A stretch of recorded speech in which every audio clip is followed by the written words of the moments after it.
Hello friends, मैं उमा शंकर। आज हम लोग पढ़ने वाले हैं इस लेक्चर में झारखंड इंडस्ट्रियल पॉलिसी। और जेपीएससी का पीटी का एग्ज़ाम हो, इससे क्वेश्चन नहीं आए हो ही नहीं सकता है। ये ऑफिशियल सिलेबस में मेंशन किया गया है कि इससे क्वेश्चन रहेगा। ठीक है। तो अभी तक जो है 4 पॉलिसीज हैं जो आपको पढ़ने हैं इंडस्ट्रियल पॉलिसी में। ओके। बहुत ही अच्छे तरीके से मैं आपको बताने वाला हूँ। और लास्ट में हम लोग रिवीजन भी करते चलेंगे सभी पॉलिसीज का। ठीक है। और कोशिश की जाएगी कि कंपैरिजन भी हो जाए। इस लेक्चर को देखने के बाद देखिए, आपने इंडस्ट्रियल पॉलिसी बहुत जगह पढ़ा होगा। आप जो है अभी जो पढ़ने वाले हैं, इसे कंप्लीट करने के बाद किसी भी तरह का कोई डाउट नहीं होगा। एग्जाम का कोई भी क्वेश्चन आपसे छूट जाए, ऐसा हो ही नहीं सकता इसे पढ़ने के बाद। ओके। और कंसेप्चुअली आप स्ट्रांग रहेंगे, कंसेप्चुअली भी स्ट्रांग रहेंगे, एग्जामिनेशन पॉइंट ऑफ व्यू से भी आप स्ट्रांग रहेंगे। ठीक है। तो देखिए, किसी भी पॉलिसी को पढ़ने के लिए इन सब पॉइंट्स को ध्यान से आपको जानना होगा। बेसिक इंफॉर्मेशन, उस पॉलिसी का ऑब्जेक्टिव क्या है।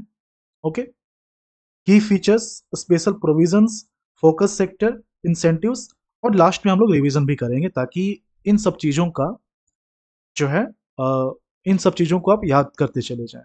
रिवीजन होने से यही होगा। ठीक है। तो हम लोग स्टार्ट करते हैं। देखिए, इस तरह से बाद में जो है आपको नोट्स भी दिया जाएगा, इससे हम लोग रिवीजन भी करेंगे। ठीक है। तो आपको चिंता नहीं करनी है। पहले मैं जो जो बोल रहा हूँ उसको आप ध्यान से सुनिए।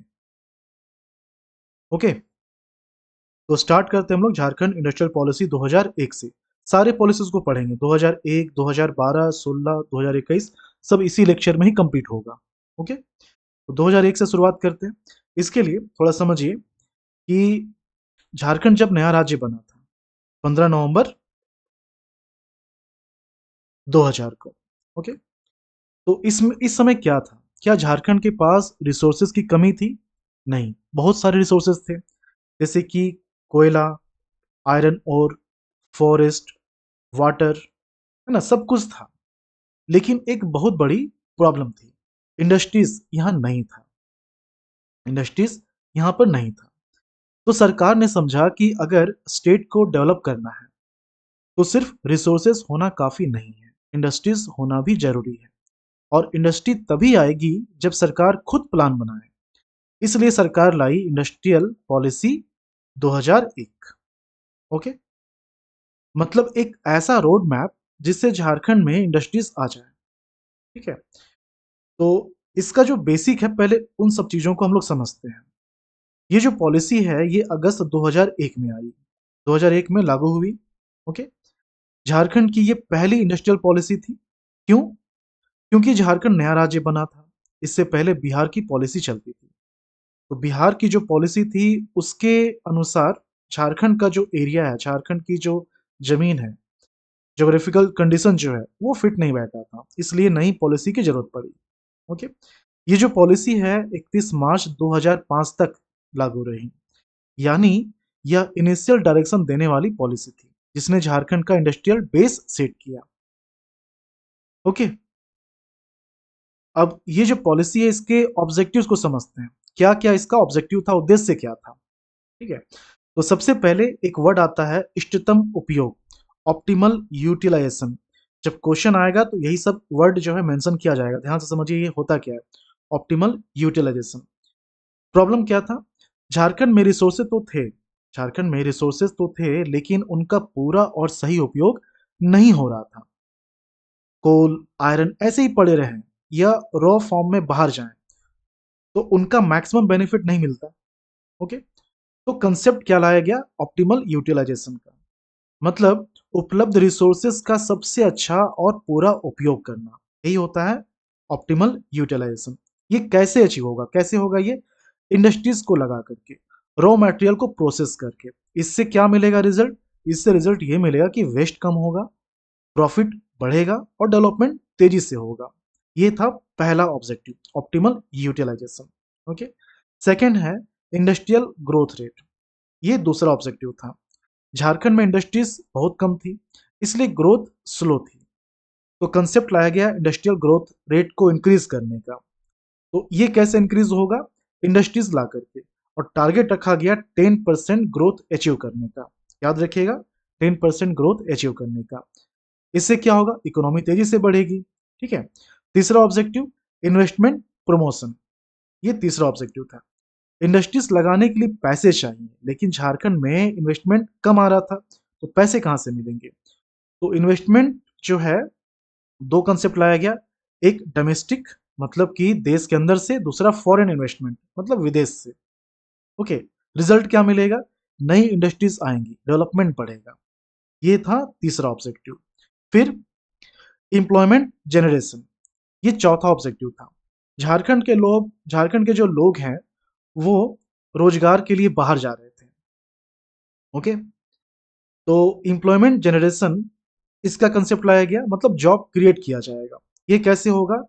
स्टेट के अंदर ही इंडस्ट्रीज लगा करके, और खास करके जो मार्जिनलाइज्ड कम्युनिटीज हैं, मतलब SC ST, गरीब वर्ग, दूर दराज के लोग, है ना, तो इन सबको जो है इसमें ध्यान दिया जाएगा। ठीक है। रिजल्ट क्या मिलेगा कि इन सभी को बराबरी जो है मौका दिया जाएगा। ये था एम्प्लॉयमेंट जनरेशन का ऑब्जेक्टिव। पांचवा उद्देश्य क्या था? बैलेंस्ड रीजनल डेवलपमेंट, ये पांचवा ऑब्जेक्टिव हो गया। देखिए, डेवलपमेंट अगर सिर्फ कुछ सिटीज तक ही सीमित रहता है तो दिक्कत है। जैसे अगर सिर्फ रांची डेवलप हो तो बाकी डिस्ट्रिक्ट पीछे रह जाएंगे। इसीलिए बैलेंस्ड रीजनल डेवलपमेंट का कंसेप्ट लाया गया, मतलब हर क्षेत्र का समान विकास। ये कैसे अचीव होगा? हर डिस्ट्रिक्ट में इंडस्ट्रीज लगा करके, हर डिस्ट्रिक्ट में इंडस्ट्रीज लगा करके। इससे क्या होगा? पूरा झारखंड डेवलप होगा, कोई एक पर्टिकुलर एरिया नहीं, पूरा झारखंड डेवलप होगा। तो ये जो है 5 मुख्य उद्देश्य थे, ये 2001 का पॉलिसी इसमें। ठीक है। इसके बाद इसके जो की फीचर्स हैं इसको समझते हैं। सबसे पहले सिंगल विंडो सिस्टम। ठीक। अब इसको जो है आप प्रैक्टिकली समझो। अगर कोई झारखंड में फैक्ट्री लगाना चाहता है तो उसे किन किन जगह जाना पड़ेगा? उसको जो है पॉल्यूशन डिपार्टमेंट जाना पड़ेगा, लैंड ऑफिस जाना पड़ेगा, टैक्स ऑफिस जाना पड़ेगा, ठीक है, बिजली विभाग जाना पड़ेगा, वाटर कनेक्शन लेने के लिए वाटर डिपार्टमेंट जाना पड़ेगा। तो होगा क्या, हर जगह अलग अलग फाइल, अलग अलग अप्रूवल, टाइम लगेगा, डिले होगा, फ्रस्ट्रेशन होगा। तो इन्वेस्टर क्या करेगा? वो बोलेगा मैं यहाँ इन्वेस्ट नहीं करूंगा, बहुत झंझट है ना। तो कंसेप्ट लाया गया सिंगल विंडो सिस्टम का। एक ही जगह से सभी अप्रूवल्स मिलेंगे, सभी डिपार्टमेंट्स इंटरनली कोऑर्डिनेट करेंगे। रिजल्ट क्या मिलेगा इससे? रिजल्ट ये मिलेगा कि जो प्रोसेस है वो फास्ट होगा, डिले बहुत कम होगा, इन्वेस्टर अट्रैक्ट होंगे। ये था सिंगल विंडो सिस्टम। फिर लैंड बैंक। लैंड बैंक इसको समझिए, ये दूसरी प्रॉब्लम थी। अगर इन्वेस्टर खुद जमीन खरीदने जाए तो क्या होगा? मोल भाव करना पड़ेगा, डिस्प्यूट अगर जमीन में है तो वो दिक्कत, ऑनरशिप कौन किसके पास है उसकी प्रॉब्लम, है ना। तो बहुत टाइम लग जाएगा, इन्वेस्टर फिर भाग जाएगा, है ना। तो कंसेप्ट लाया गया लैंड बैंक का। इसमें क्या है? सरकार पहले से ही जमीन खरीद कर उसको क्लियर करके रेडी रखेगी, इन्वेस्टर आएगा और तुरंत जमीन मिल जाएगी। क्या होगा इससे? इससे ये होगा कि काम बहुत तेजी से होगा, कोई डिस्प्यूट नहीं, और फास्ट इंडस्ट्रियल सेटअप होगा। ये था लैंड बैंक का कंसेप्ट। ओके। फिर लीज सिस्टम, ये की फीचर है इसका तीसरा। इसमें लीज सिस्टम में याद रखिएगा 30 साल के लिए लीज पर देना है और 10 साल पर रिव्यू करना, ये दो वर्ड है ना। इतने अच्छे से आपको बताया जा रहा है, इससे बेहतर आप कहीं नहीं पढ़ सकते हैं। सब कुछ याद भी हो जाएगा और सब कुछ समझ भी जाएंगे आप। ठीक है। देखिए, सरकार जो है जमीन को परमानेंटली नहीं दे सकती है इंडस्ट्रीज को, क्योंकि जमीन जो होता है एक वैल्यूएबल एसेट है ना, तो वो परमानेंटली नहीं दे सकती है। इसलिए सरकार जो है ऑनरशिप अपने पास रखती है और इंडस्ट्रीज को यूज करने का अधिकार देती है। इसे कहते हैं लीज, पट्टा पर देना। ओके। अब इसके लिए क्या किया जाएगा? जमीन 30 साल के लिए दिया जाएगा। कितने साल के लिए? 30 साल के लिए। ठीक है। लेकिन हर 10 साल में रिव्यू किया जाएगा। क्या रिव्यू होगा? अब आपको 30 साल के लिए जमीन दे दी गई है, आप उस जमीन में कर क्या रहे हैं, चेक तो करना पड़ेगा ना। तो इंडस्ट्रीज लगी है कि नहीं, जमीन का सही उपयोग हो रहा है कि नहीं, कोई मिसयूज तो नहीं हो रहा है, तो हर 10 साल में रिव्यू होगा। ओके। और इससे फायदा क्या होगा, रिजल्ट क्या मिलेगा? इन्वेस्टर को लॉन्ग टर्म सिक्योरिटी मिल जाएगी, सरकार का कंट्रोल भी रहेगा और मिसयूज भी नहीं होगा। तो ये सब फायदा होगा ये लीज सिस्टम से। ओके, फिर एक है mega growth centre. Mega growth centre, अगर इंडस्ट्रीज अलग अलग जगह बिखरी हो तो इंफ्रास्ट्रक्चर देना मुश्किल होता है। रोड, बिजली, पानी हर जगह देना कॉस्टली हो जाएगा और डेवलपमेंट का इम्पैक्ट भी कम होगा। इसलिए सरकार ने कंसेप्ट लाया मेगा ग्रोथ सेंटर का। मेगा ग्रोथ सेंटर का ये कैसे अचीव किया जाएगा? एक स्पेसिफिक लोकेशन को फुल्ली डेवलप किया जाएगा जहां रोड, बिजली, पानी, ट्रांसपोर्ट सब रेडी होगा। इस पॉलिसी में बरही हजारीबाग को चुना गया था। ओके, रिजल्ट क्या है? इंडस्ट्रीज एक जगह आएंगी, डेवलपमेंट तेजी से होगा, सराउंडिंग एरिया भी डेवलप होगा। ओके, फिर एक और कंसेप्ट लाया गया, इसका की फीचर है माइक्रो इंडस्ट्रीज का। ओके, इसमें क्या है कि बड़ी इंडस्ट्रीज सिर्फ शहरों में लगती है, गांव और छोटे इलाके पीछे रह जाते हैं। ज्यादातर ये देखने को मिलता है ना। इससे क्या होता है, जो ग्रामीण क्षेत्र हैं वहां रोजगार नहीं मिल पाता है, लोग शहर की ओर पलायन करने लगते हैं। इसलिए सरकार ने कंसेप्ट लाया माइक्रो इंडस्ट्रीज का। इसमें क्या होगा, हर ब्लॉक लेवल पर मतलब छोटी इंडस्ट्रीज लगाई जाएगी, जैसे कि फूड प्रोसेसिंग, हैंडलूम, हैंडीक्राफ्ट। इससे क्या होगा, गांव में रोजगार बढ़ेगा, माइग्रेशन कम होगा और लोकल इकोनॉमी स्ट्रांग हो जाएगा। ठीक है, देखिए इतने सारे डिपार्टमेंट्स, अगर कोऑर्डिनेशन नहीं होगा तो काम डिले होगा, पॉलिसी फेल हो जाएगी। इसीलिए एक और कंसेप्ट लाया गया जो इसका की फीचर है, JIIDB, Jharkhand industrial infrastructure development board. Okay, तो ये जो कंसेप्ट है ये लाया गया। ये एक हाई लेवल बॉडी है जो सभी डिपार्टमेंट्स को कोऑर्डिनेट और मॉनिटर करती है। इसका चेयरमैन कौन होता है? इसका चेयरमैन होता है चीफ मिनिस्टर। ठीक है, इससे क्या होगा, fast decision, strong implementation, policy जो है ग्राउंड पर दिखेगी। ओके, तो ये हो गया JIIDB। ओके, अब इसमें स्पेशल प्रोविजंस हैं जो आपको समझना है। पहला, CNT act and Bihar tenancy act change. Industries लगाने के लिए जमीन चाहिए, लेकिन झारखंड में CNT एक्ट के कारण जमीन ट्रांसफर आसान नहीं था। इसलिए इन नियमों में, इन कानूनों में बदलाव का प्रावधान किया गया ताकि इंडस्ट्रीज के लिए जमीन आसानी से मिल सके। इससे क्या होगा, इससे जो है लैंड अवेलेबिलिटी बढ़ेगी, इंडस्ट्रियलाइजेशन आसान होगा। ठीक है, फिर सीक इंडस्ट्रियल रिवाइवल। कई इंडस्ट्रीज बंद पड़ी थी झारखंड में, अब सेम कैटेगरी का इंडस्ट्रीज नया लगाया जाएगा तो काफी एक्सपेंसिव हो जाएगा ना। इसीलिए कंसेप्ट लाया गया सीक इंडस्ट्रीज का। इसमें क्या है, उन्हें रिवाइव किया जाएगा, पुनर्जीवित किया जाएगा। इससे क्या होगा, कम कॉस्ट में प्रोडक्शन शुरू हो जाएगा, एग्जिस्टिंग रिसोर्सेज का उपयोग हो पाएगा। ओके, फिर स्पेशल फोकस ग्रुप। कुछ ग्रुप्स डेवलपमेंट में पीछे रह जाते हैं, जैसे कि SC ST, वीमेन, डिसेबल्ड, तो इन सबको स्पेशल इंसेंटिव्स दिया जाएगा, एक्स्ट्रा सब्सिडी दे करके, एक्स्ट्रा सब्सिडी दे करके सपोर्ट करके जो है ये अचीव किया जा सकता है। तो ये इंक्लूसिव डेवलपमेंट होगा, ओवरऑल डेवलपमेंट होगा। ओके, ये हो गया।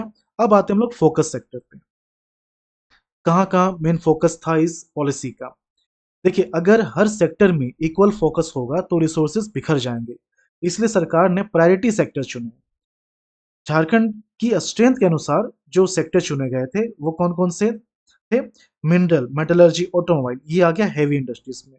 ठीक है, कृषि, तसर, सिल्क, हैंडीक्राफ्ट, ये आ गया एग्रीकल्चर में। IT, टूरिज्म, एजुकेशन, ये मॉडर्न सर्विसेज में आ गया। ओके, तो क्या होगा, इससे फोकस डेवलपमेंट होगा, बेटर रिजल्ट मिलेगा।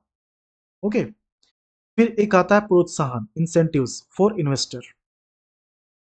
इंडस्ट्रीज लगाना महंगा है, इसलिए सरकार देती है आर्थिक सहायता, सब्सिडी इसको बोलते हैं। क्या बोलते हैं इसको? सब्सिडी बोलते हैं।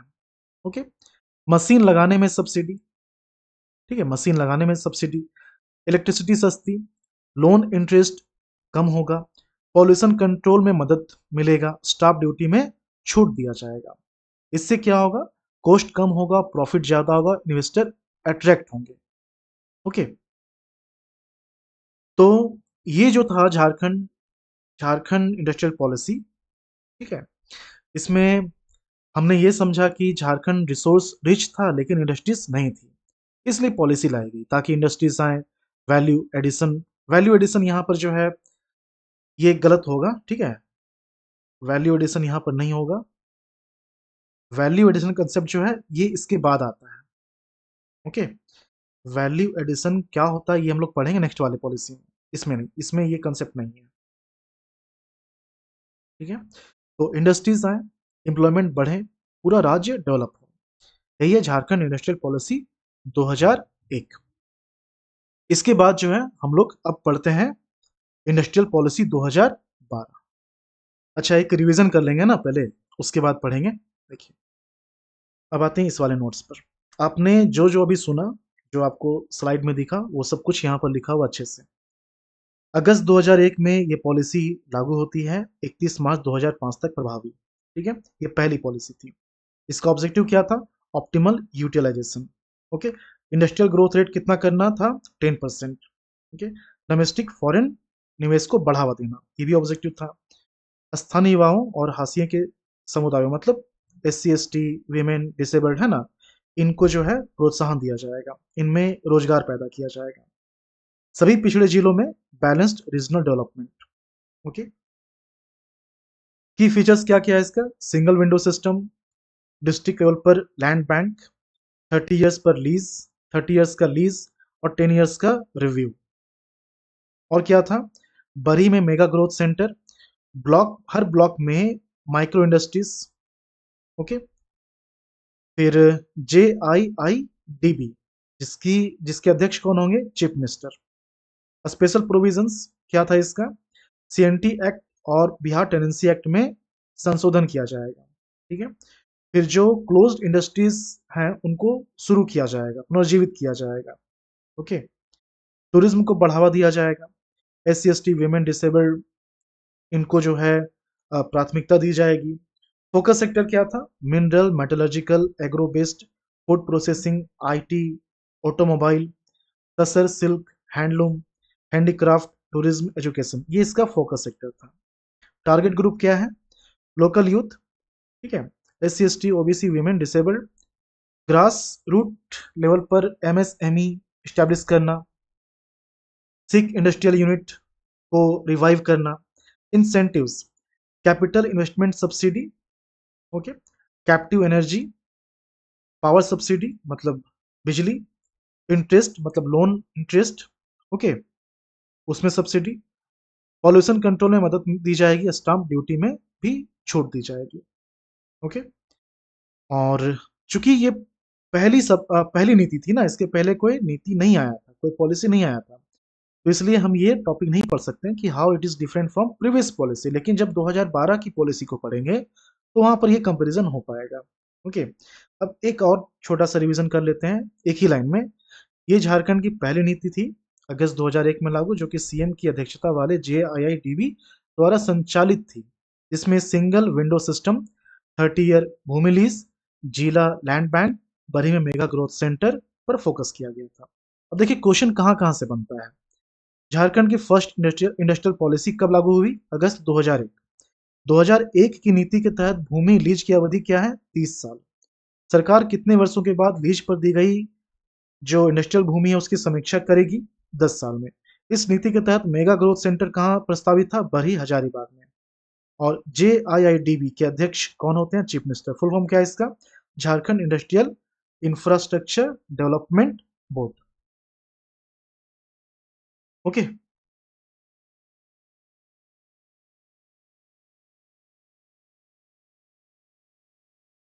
फिर लैंड बैंक्स जो है किस स्तर पर स्थापित किया जाएगा? डिस्ट्रिक्ट लेवल पर। माइक्रो इंडस्ट्रीज जो है किस लेवल पर स्थापित किए जाएंगे? ब्लॉक लेवल पर। औद्योगिक भूमि की सुविधा के लिए किन एक्ट्स को संशोधित करना था? CNT एक्ट 1908 और बिहार टेनेंसी एक्ट, ठीक है। और सिंगल विंडो सिस्टम का जो है कंसेप्ट रखा गया था।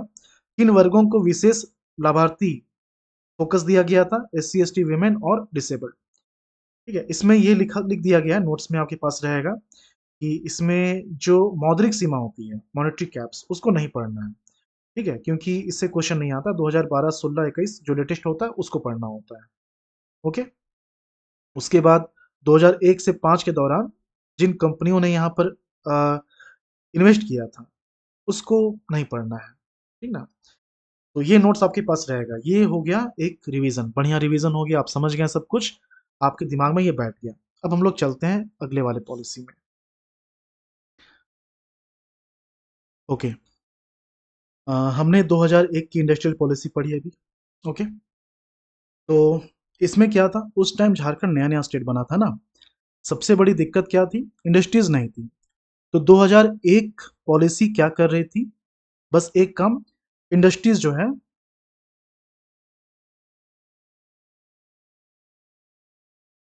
इंडस्ट्रीज झारखंड में इंडस्ट्रीज को लाना।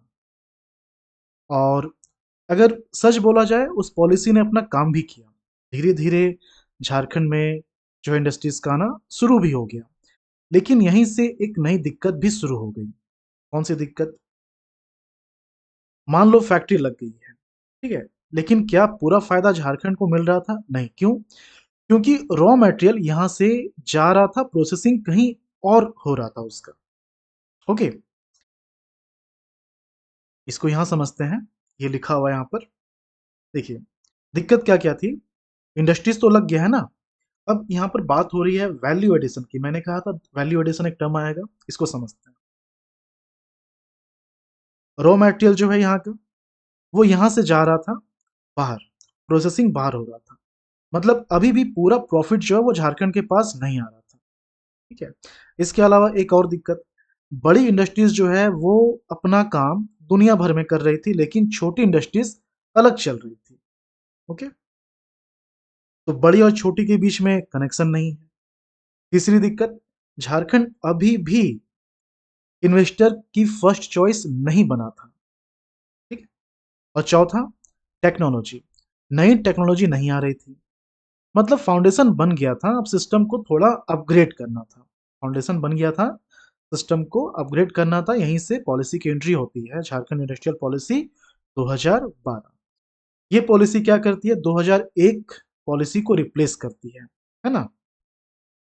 मतलब नेक्स्ट लेवल प्लानिंग अब शुरू हो जाएगा। अब इसे थोड़ा सिंपल तरीके से समझते हैं। ये पॉलिसी 2012 में लागू हुई। यह 5 साल के लिए थी, मतलब 2012 से 2017 तक।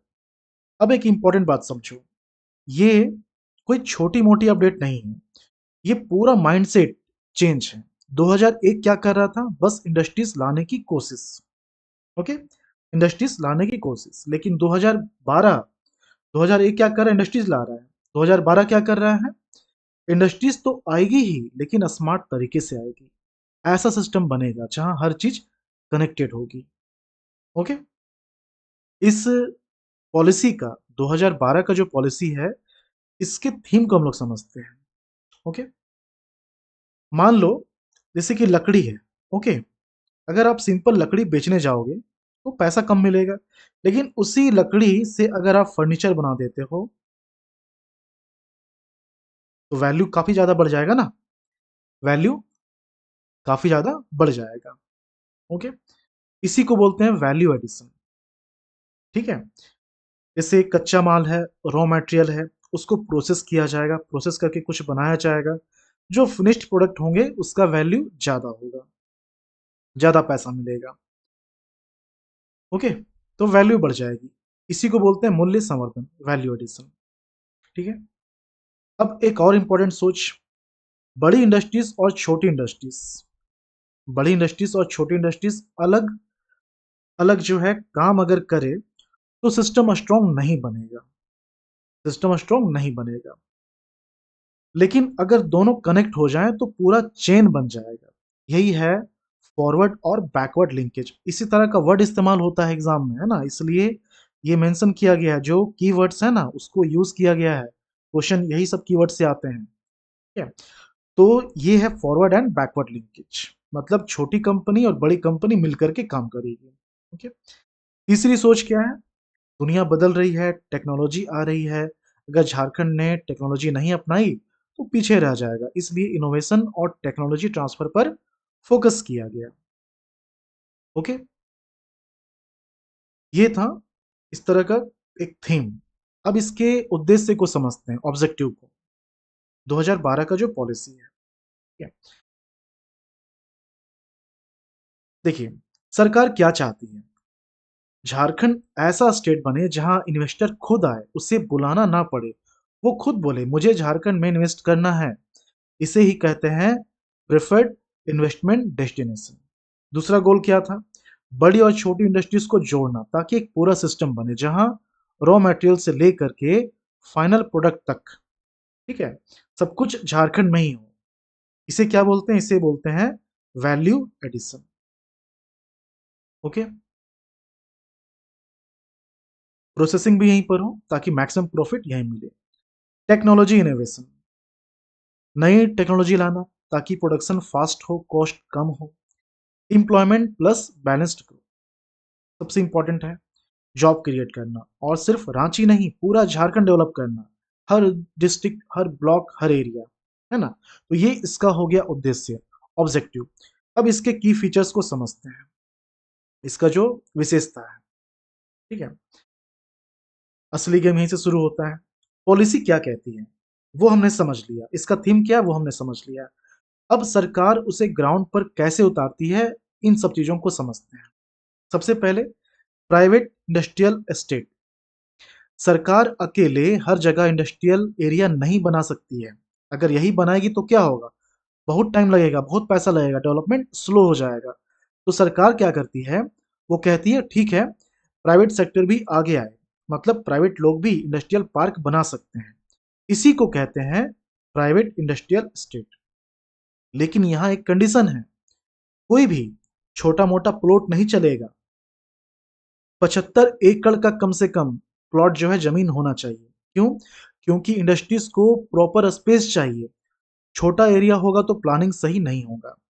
अब एक और स्मार्ट कंडीशन रखा गया इसमें, इस पूरे एरिया में, ये जो प्लॉट है इस पूरे एरिया में 40% एरिया जो है वो छोटी इंडस्ट्रीज यानी एमएसएमईज के लिए रिजर्व रहेगा। मतलब बड़े प्लेयर्स भी आएंगे और छोटे लोग भी पीछे नहीं छूटेंगे। ओके, इसके बाद एक और इसका विशेषता है इंडस्ट्रियल कॉरिडोर। अगर इंडस्ट्रीज कहीं भी रेंडमली लग जाए तो क्या होगा? कहीं रोड नहीं होगा, कहीं ट्रांसपोर्ट प्रॉब्लम होगी, कहीं मार्केट दूर होगा, कहीं और, है ना? तो रिजल्ट क्या होगा? कॉस्ट बढ़ेगा, टाइम बढ़ेगा, एफिशिएंसी घट जाएगी। तो सरकार क्या करती है? वो कहती है हम इंडस्ट्रीज को एक प्लान्ड रूट पर लगाएंगे। इसी को कहते हैं इंडस्ट्रियल कॉरिडोर। मतलब एक ऐसा रास्ता जहां इंडस्ट्रीज एक लाइन में डेवलप हो। इस पॉलिसी में दो कॉरिडोर बनाए गए। पहला कोडरमा से बहरागोड़ा, ओके, दूसरा रांची से रामगढ़ पतरातू होते हुए। अब सोचो, अगर रेडी रोड रेडी है, ट्रांसपोर्ट रेडी है, तो इंडस्ट्रीज को कितना फायदा होगा। यही वजह है कॉस्ट कम स्पीड ज्यादा। देखिए जितनी चीजों को आप देख रहे हैं ना, ये सब एग्जाम में डायरेक्टली आ सकता है। जैसे कि दो कॉरिडोर, कोडरमा से बहरागोड़ा, रांची से रामगढ़, लेकिन पतरातू होते हुए, सब इसका कीवर्ड है, इससे बाहर क्वेश्चन नहीं आएगा, है ना? तो ये जो आप देख रहे हैं मेहनत से जो बनाया गया है, जितना टेक्स्ट यहाँ लिखा हुआ है, सब कुछ इंपॉर्टेंट है। ओके, ये दोनों पीडीएफ आपके पास रहेगा, ये वाला पीडीएफ और अभी जो मैं रिवीजन करवाऊंगा वो पीडीएफ, दोनों आपके पास रहेगा, ऐप में अवेलेबल रहेगा। ओके, तो आप जो है ऐप से जुड़े रहिए, ठीक है। तो ये था एक विशेषता इंडस्ट्रियल कॉरिडोर। इसके बाद एक और आता है improved single window and PPP mode. अब याद करो, 2001 में सिंगल विंडो सिस्टम हम लोगों ने पढ़ा है, आइडिया अच्छा था। लेकिन ग्राउंड पर क्या हुआ? डिले अभी भी हो रहा था। सरकार क्या करती है? वो कहती है अब इसे और स्ट्रांग बनाओ। इसलिए 2012 में इसे और इफेक्टिव बनाया गया। मतलब अब इन्वेस्टर को बार बार ऑफिस नहीं जाना पड़ेगा, एक ही जगह से काम होगा और जल्दी होगा। ये कंसेप्ट 2001 में ही लाया गया था, लेकिन पूरी तरह से ये जो है सही से नहीं हो पा रहा था।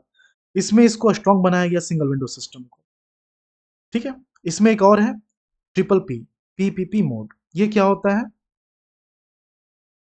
इंडस्ट्रीज को वर्कर चाहिए, ठीक है, लेकिन ट्रेंड वर्कर्स कहाँ से आएंगे? अगर कॉलेज की बात करें तो कॉलेज में थ्योरी पढ़ाई जा रही है, इंडस्ट्रीज को तो प्रैक्टिकल स्किल्स चाहिए ना। गैप आ गया। तो सरकार क्या करती है? वो प्राइवेट सेक्टर को भी एजुकेशन में शामिल करती है और कहती है जो है इंडस्ट्रीज के हिसाब से जो प्रैक्टिकल चीजें हैं वो आप पढ़ाना शुरू करो। ठीक है, यहाँ पर प्राइवेट सेक्टर को जोड़ा जा रहा है। तो ये जो प्राइवेट सेक्टर को जोड़ने का काम है, इसी को बोलते हैं पीपीपी मोड, मतलब पब्लिक प्राइवेट पार्टनरशिप। सरकार और प्राइवेट कंपनी मिलकर काम करेगी। जैसे कि इंजीनियरिंग कॉलेज है, पॉलिटेक्निक है, आईटीआई है, इनका मैनेजमेंट पीपीपी में दिया जाएगा। अब प्राइवेट कंपनी क्या करेगी, वो स्टूडेंट्स को इंडस्ट्रीज के हिसाब से ट्रेन करेगी। रिजल्ट क्या मिलेगा, जो छात्र होंगे, जो स्टूडेंट्स होंगे, वो जॉब के लिए रेडी रहेंगे, इंडस्ट्रीज सेटिस्फाइड रहेगा। ओके, इसमें स्पेशल प्रोविजन जो है, किन किन चीज़ों को दिया गया इसको समझिए। एक है एक्सपोर्ट प्रमोशन काउंसिल। ये क्या होता है, अगर झारखंड में प्रोडक्शन हो रहा है तो क्या सिर्फ इंडिया में बेचना काफ़ी है? नहीं, ग्लोबल मार्केट भी इंपॉर्टेंट है। लेकिन झारखंड एक्सपोर्ट में स्ट्रांग नहीं था, तो सरकार क्या करती, वो बनाती है state level export promotion council. मतलब एक ऐसी बॉडी जो एक्सपोर्ट को बढ़ावा दे, और इसका हेड कौन, चीफ सेक्रेटरी। ठीक है, ध्यान रखिएगा, हेड कौन है इसका, चीफ सेक्रेटरी। ओके, मतलब टॉप लेवल मॉनिटरिंग। इसके अलावा इलेक्ट्रिसिटी ड्यूटी एग्जम्पशन, बिजली शुल्क में छूट। फैक्ट्री में सबसे ज्यादा खर्च कहाँ होता है, बिजली में। अगर बिजली महंगी होगी तो इंडस्ट्री प्रॉफिट कैसे कमाएगी, इसलिए सरकार क्या करती है, वो कहती है मैं तुम्हारा जो इलेक्ट्रिसिटी टैक्स है वो कम कर देती हूँ। ओके, इसे कहते हैं इलेक्ट्रिसिटी ड्यूटी एग्जम्पशन। इसमें जो टैक्स लग रहा है वो कम कर दिया जाएगा। और खासकर जो मेगा यूनिट है, मेगा आईटी यूनिट्स और रिन्यूएबल एनर्जी प्लांट्स, उनको ये बेनिफिट दिया गया। ठीक है, मतलब कॉस्ट कम फायदा ज्यादा। फिर है इंक्यूबेशन सेंटर्स। ये क्या होता है, एक, आप इसको ऐसे समझिए, एक छात्र है, उसके पास आइडिया है लेकिन पैसा नहीं, गाइडेंस नहीं, तो क्या वो बिजनेस शुरू कर पाएगा? नहीं, इसलिए सरकार क्या करती है, वो बनाती है इंक्यूबेशन सेंटर्स, मतलब एक ऐसा प्लेस जहां स्टार्टअप को सपोर्ट मिले। Okay, training, guidance, infrastructure. और रिजल्ट क्या होगा, नया बिजनेस शुरू होंगे, इनोवेशन बढ़ेगा। फिर है एफडीआई प्रमोशन। एफडीआई यानी फॉरेन डायरेक्ट इन्वेस्टमेंट, मतलब विदेश से पैसा आना। अब सोचो, अगर बाहर से इन्वेस्टमेंट आएगा तो क्या मिलेगा, पैसा भी, टेक्नोलॉजी भी, एक्सपीरियंस भी। इसलिए सरकार ने एफडीआई अट्रैक्ट करने के लिए स्पेशल स्ट्रेटजी बनाई। ओके, अब इसका जो फोकस एरिया है वो देखते हैं हम लोग, है ना, फोकस सेक्टर्स। एक सिंपल सा सवाल जो पहले भी पूछा गया था, है ना, कि ये फोकस एरिया कंसेप्ट पहले भी था ना, इसमें भी है। अगर एक टीचर है, उसको 10 सब्जेक्ट पढ़ाने के लिए दिए जाएँ, तो वो क्या करेगा, है ना? किसी में कम, किसी में ज़्यादा। तो इसलिए क्या ये होता क्यों है? क्योंकि एनर्जी लिमिटेड है ना, इसीलिए जो है पर्टिकुलर एरिया पर फ़ोकस किया जाएगा, जो प्रायोरिटीज़ है ना? प्रायोरिटी सेक्टर्स, उस पर ध्यान दिया जाएगा। सरकार भी यही काम कर रही है। उसने कहा, हम हर सेक्टर में नहीं भागेंगे, हम उन्हीं सेक्टर्स को पकड़ेंगे जहाँ झारखंड स्ट्रॉन्ग है। ओके? अब एक-एक करके समझो। सबसे पहले ऑटोमोबाइल्स, मतलब गाड़ी बनाना और उसके पार्ट्स बनाना। अब सोचो, अगर झारखंड में ऐसी फैक्ट्री लगती है तो कितने लोग काम करेंगे, है ना? सिर्फ ड्राइवर नहीं, बल्कि इंजीनियर, टेक्नीशियन, वर्कर, सब कोई, पूरा इकोसिस्टम बन जाएगा। अब आईटी, आज की दुनिया किस पर चल रही है, मोबाइल, कंप्यूटर, सॉफ्टवेयर, है ना? अगर झारखंड इस सेक्टर में नहीं जाएगा तो फ्यूचर में पीछे रह जाएगा, इसलिए आईटी को फोकस में रखा गया। अब बायोटेक्नोलॉजी, थोड़ा नया वर्ड है, बायो मतलब लाइफ, टेक्नोलॉजी मतलब टेक्निक। ठीक है, लेकिन सबके लिए नया वर्ड नहीं है। मतलब साइंस और टेक्नोलॉजी को मिलाकर मेडिसिन, एग्रीकल्चर एंड इम्प्रूवमेंट। ठीक है, मेडिसिन एग्रीकल्चर, इसमें इम्प्रूवमेंट। ठीक है, फिर रिन्यूएबल एनर्जी, मतलब ऐसी एनर्जी जो खत्म नहीं होती है, जैसे सोलर। अब सोचो, जो कोयला है ये एक दिन खत्म होगा, लेकिन सूरज हमेशा रहेगा। इसलिए सरकार फ्यूचर के लिए तैयारी कर रही है। अब एग्रो एंड फूड प्रोसेसिंग,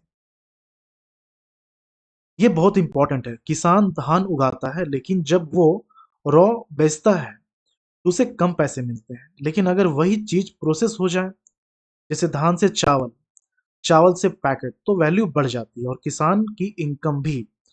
ठीक है, फिर है सेरिकल्चर, हैंडलूम। यह झारखंड की पहचान है। सेरीकल्चर मतलब रेशम बनाना है, हैंडलूम मतलब हाथ से कपड़ा बनाना। सरकार चाहती है ये परंपरा खत्म ना हो बल्कि मॉडर्न बने। ओके, ये था फोकस सेक्टर। अब टारगेट ग्रुप, ठीक है।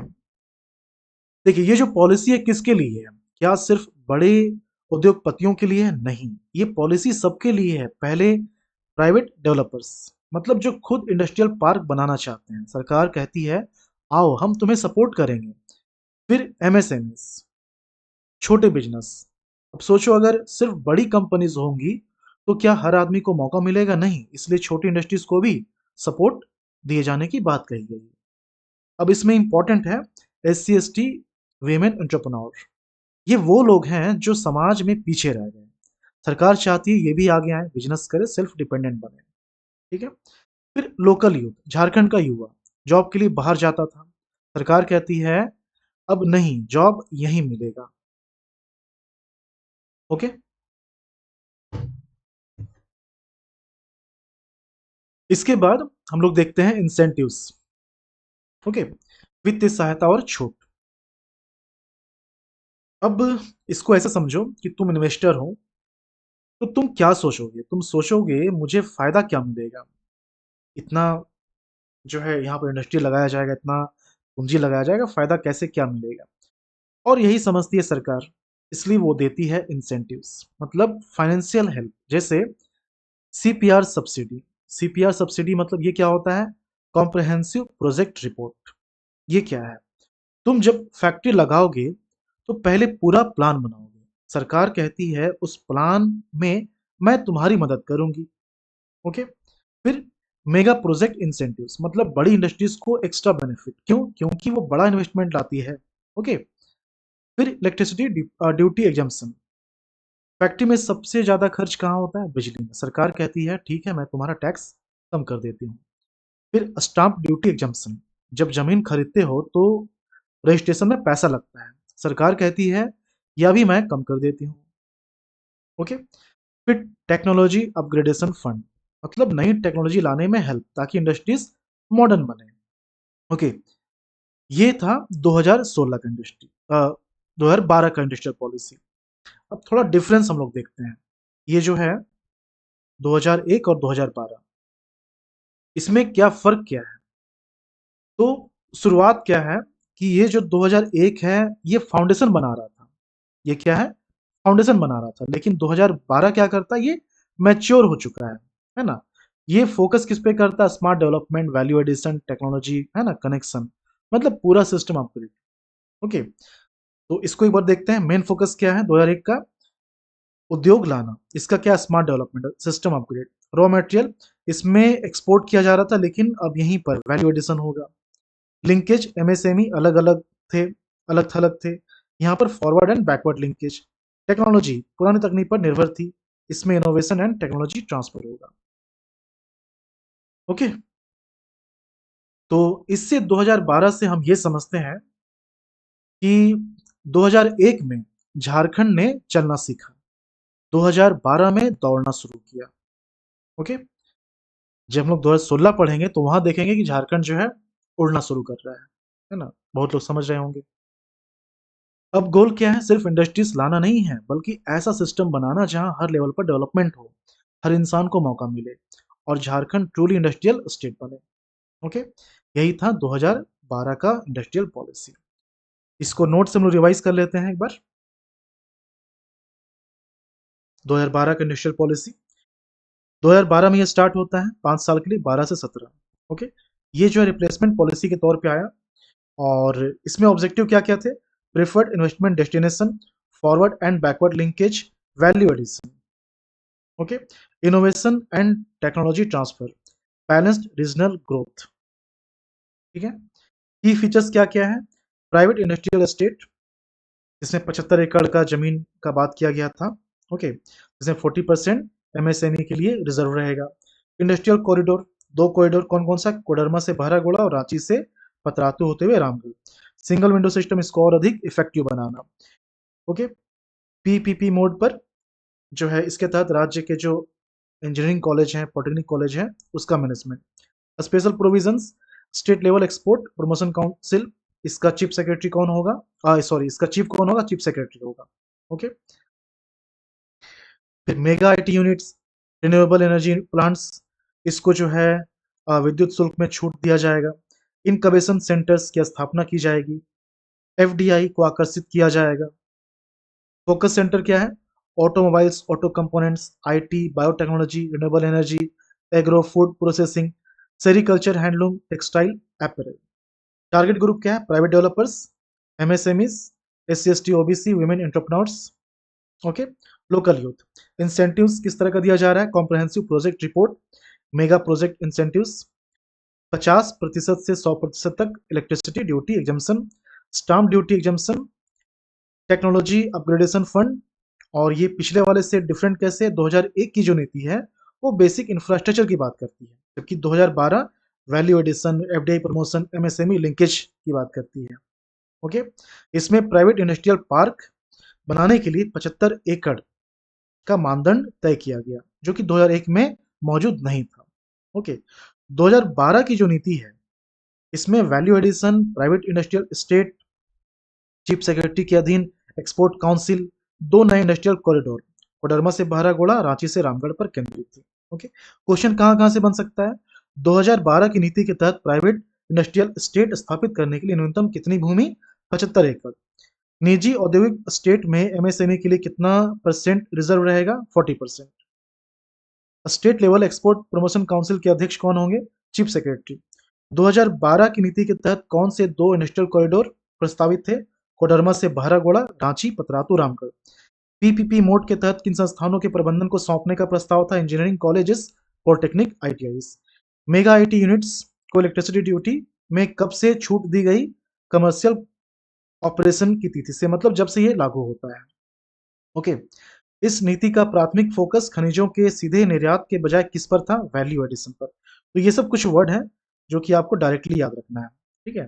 ये लिखा हुआ है कि जो सब्सिडी का एग्जैक्ट परसेंटेज है वो याद नहीं रखना है ना? ओके। और मेमोरेंडम ऑफ अंडरस्टैंडिंग के तहत निवेश करने वाली जो कंपनी थी उनका नाम याद नहीं करना है। ठीक है। तो ये 2012 की पॉलिसी कंप्लीट। ओके। तो अभी हमने 2012 की पॉलिसी पढ़ ली है, 2001 की पॉलिसी पढ़ ली है। ओके। 2001 में फाउंडेशन तैयार हो रहा था, इंफ्रास्ट्रक्चर तैयार हो रहा था। 2012 की पॉलिसी क्या कर रही थी? वो झारखंड को स्मार्ट इंडस्ट्रियल सिस्टम बना रही थी। वैल्यू एडिशन, टेक्नोलॉजी, लिंकेज, है ना? लेकिन दुनिया वहीं नहीं रुकी। 2012 के बाद क्या हुआ? पूरी दुनिया ग्लोबल हो गई, कंपटीशन बढ़ गया, है ना? अब स्टेट सिर्फ अपने देश में कंपटीशन नहीं कर रहे थे, बल्कि दूसरे देशों से भी compete कर रहे थे। ओके। अब झारखंड वही पुराना तरीका अपनाता रहता तो क्या होता? इन्वेस्टर कहीं और चला जाएगा, क्योंकि अब इन्वेस्टर क्या चाहता है? फास्ट अप्रूवल, इजी एक्सेस, कम पेपर वर्क और ग्लोबल लेवल फैसिलिटीज। ओके। और सबसे बड़ा, उसे चाहिए रिस्पेक्ट। उसे ऐसा फील होना चाहिए कि यहाँ उसे इंपॉर्टेंस मिल रही है। ठीक है। यहीं से पॉलिसी की एंट्री होती है। इसी सोच के साथ सरकार लाती है JIIPP, Jharkhand industrial and investment promotion policy 2016। ये इसका नाम है। क्या नाम है? Jharkhand industrial and investment promotion policy 2016। Okay. ये पॉलिसी क्या करती है? 2012 पॉलिसी को रिप्लेस करती है, मतलब अब झारखंड लोकल से ग्लोबल लेवल पर शिफ्ट कर रहा है। ओके। इसके बेसिक चीजों को हम लोग समझते हैं। देखिए, ये जो पॉलिसी है 2016 में ये लागू हुई। ओके। और यह 5 साल के लिए थी, मतलब 2016 से 2021। लेकिन इस पॉलिसी की खास बात क्या है? इसका नाम ही देखो, इंडस्ट्रियल पॉलिसी नहीं है, industrial and investment promotion policy है ना? मतलब अब सिर्फ इंडस्ट्रीज लाना ही गोल नहीं है, बल्कि इन्वेस्टमेंट को एक्टिवली अट्रैक्ट करना है, झारखंड को इन्वेस्टर का फेवरेट बनाना है। ठीक है। इसका जो मेन थीम है वो क्या हो सकता है, इसको समझिए। पहले क्या होता था? इन्वेस्टर ऑफिस के चक्कर लगाते थे, फाइल इधर से उधर जाती थी, कई महीनों का समय लग जाता था। इसे कहते हैं रेड टैप, मतलब लाल फीताशाही। मतलब काम कम, पेपर वर्क ज्यादा। अब सोचो, अगर तुम इन्वेस्टर हो तो क्या तुम यहाँ इन्वेस्ट करोगे? नहीं करोगे। सरकार क्या करती है? वो पूरा माइंडसेट जो है चेंज कर देती है। वो कहती है अब रेड टैप नहीं, अब होगा फ्लाइंग रेड कारपेट। ये सब जो वर्ड है ना, ये ऐसे ही नहीं लिखा हुआ है, ये एग्जाम में आएगा। अगर इन सब से क्वेश्चन आता है तो यही सब कीवर्ड है, ठीक है। मैं फिर से कह रहा हूँ, जितने आप देख रहे हैं वर्ड, ये सारे इंपॉर्टेंट हैं, ये ऐसे ही अलग से नहीं लिखा गया है। ये सब कुछ पॉलिसी के अंदर के कीवर्ड्स जो हैं उन्हीं का यूज करके ये बनाया गया है। अलग से कोई वर्ड नहीं लिखा गया है, ठीक है। और इसीलिए बार-बार मैं आपको रिवीजन भी करवाता हूँ ताकि आप देखें कि जो ये पढ़ाया जा रहा है वही जो है नोट्स में आपके है, ठीक है। तो ये क्या था, नया कंसेप्ट क्या था? Flying red carpet. मतलब क्या है? इन्वेस्टर को घुमाया नहीं जाएगा बल्कि वेलकम किया जाएगा। काम आसान होगा, फास्ट होगा, सम्मान मिलेगा। ओके, तो ये था इसका थीम। अब इसके ऑब्जेक्टिव को हम लोग समझते हैं। देखिए, ये जो पॉलिसी है, ठीक है, इसमें पहला जो उद्देश्य है वो है टॉप इन्वेस्टमेंट डेस्टिनेशन। ये क्या होता है? सरकार क्या चाहती है? झारखंड ऐसा स्टेट बने जहां इन्वेस्टर खुद आए, उसे बुलाना ना पड़े, वो खुद बोले मुझे झारखंड में इन्वेस्ट करना है। ओके, ये हो गया पहला ऑब्जेक्टिव। दूसरा, मेक इन झारखंड। आपने स्लोगन सुना है, मेक इन इंडिया? बस उसी का स्टेट वर्जन है ये, मेक इन झारखंड। मतलब जो चीज बाहर बनती है अब वो झारखंड में बने, फैक्ट्री यहाँ लगे, प्रोडक्शन यहाँ हो। ओके, फिर है ईज ऑफ डूइंग बिजनेस। मतलब बिजनेस करना कितना आसान है। अब अगर प्रोसेस इजी होगा, अप्रूवल फास्ट होगा, तो इन्वेस्टर क्या करेगा? वो यहीं आएगा ना। ओके, तो ये भी इसका उद्देश्य था कि ये बढ़िया हो, ease of doing business. Okay, employment generation and startup. अब झारखंड के यूथ बाहर जाते थे, सरकार क्या चाहती है? जॉब यहीं मिले, इंडस्ट्रीज यहीं लगे। ओके, ये हो गया employment generation. Startup and innovation ecosystem, ये एक नया कंसेप्ट है। स्टार्टअप मतलब नया बिजनेस शुरू करना, इनोवेशन मतलब नया तरीका, नया आइडिया। सरकार चाहती है झारखंड में नए आइडियाज आए, नए बिजनेस शुरू हो, एक पूरा इकोसिस्टम बने। ओके, अब इसके की फीचर्स से हम लोग आते हैं, जो इसकी विशेषता है, ठीक है। ये जो वर्ड आप देख रहे हैं, आप फर्स्ट टाइम नहीं देख रहे हैं। ओके, अब ये जो की फीचर्स है, इसकी विशेषता जो है, इससे हम लोग समझेंगे कि ये जो पॉलिसी है ये जमीन पर कैसे उतरेगी। ओके, तो फिर से वही चीज है कि एक इन्वेस्टर है, फैक्ट्री लगाना चाहता है, तो उसको क्या करना पड़ेगा? फाइल लेकर अलग अलग ऑफिस जाना पड़ेगा, अलग अलग डिपार्टमेंट के लिए, हर जगह अप्रूवल लेना होगा। क्या होगा? Delay, frustration, time waste. अब आप सोचें कि एक ही कहानी को बार बार मैं कितना सुनाऊंगा। ये कहानी आप सुन चुके हैं ना, सिंगल विंडो सिस्टम की बात हो रही है। लेकिन कहानी सेम है, क्लाइमेक्स थोड़ा चेंज है।